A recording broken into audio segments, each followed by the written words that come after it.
For more on this, we're joined by defense lawyer Brian Pfefferly in our Saskatoon studio. Let's talk about how the new rules will impact people who use marijuana. Brian, what kind of concerns do you have here? Well, just from a citizen's perspective, obviously the big thing with this impaired driving legislation, which includes marijuana, is that anyone can be pulled over for any reason. Before, the police needed a reasonable suspicion to believe someone may have been using an intoxicant in their body before they demanded samples. So this is sort of a new development that's causing a lot of civil libertarians concern, because anyone can essentially be pulled over for any reason. When it comes to marijuana, we have at this stage, according to some toxicologists, set to a certain degree an arbitrary level of nanograms that demonstrate impairment, and it's going to potentially catch a lot of people with the wide net, some that aren't impaired and certainly some that are. So I suspect there's going to be some litigation about this after the law shakes down.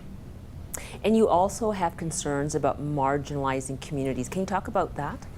Yeah, I mean, right now, as I say, that police have the ability to pull over any driver, and according to our provincial legislation, to check license, registration, sobriety of the driver, but demanding samples of an individual's breath or taking samples of them for the purpose of checking for drugs, they need to have a reasonable suspicion, which is a very low standard, but it at least creates a system where the police need to have some basis for making the demand that they're making.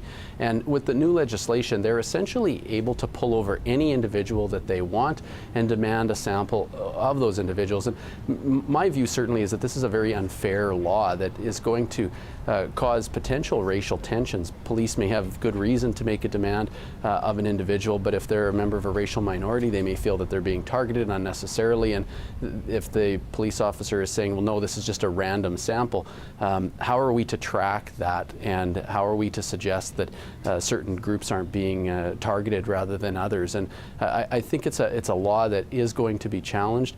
How we're going to be able to prove as defense lawyers that this is an arbitrary stop or that this was an arbitrary search, it's going to be very difficult when the law allows them as police officers to make a demand of anybody.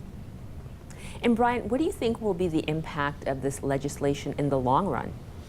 Well, I guess from a perspective of citizens, I hope that the positive impact is that any driver who decides to use an intoxicant feels like they're not going to be able to, sort of put their car on cruise control and drive 49 kilometers in a 50 zone or avoid detection from police, and therefore they'll have those 4 or 5 drinks and decide to get behind the wheel. Hopefully it has a positive effect in the sense of a deterrent, so people that are going to be using drugs and alcohol seek to have alternatives to their transportation and aren't going to be one of those people that sort of gets by with not being detected. They potentially could be detected by anybody.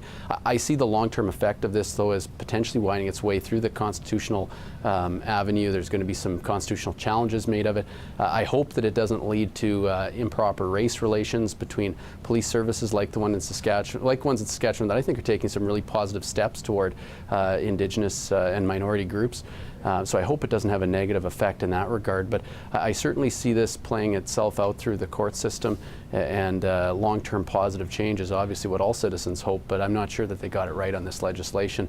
It, in our view, as lots of defense counsel are saying, doesn't meet the constitutional standards that we require for legislation in this country. Thanks so much for this, Brian. Thanks for having me. Brian Pfefferly is a defense lawyer in Saskatoon.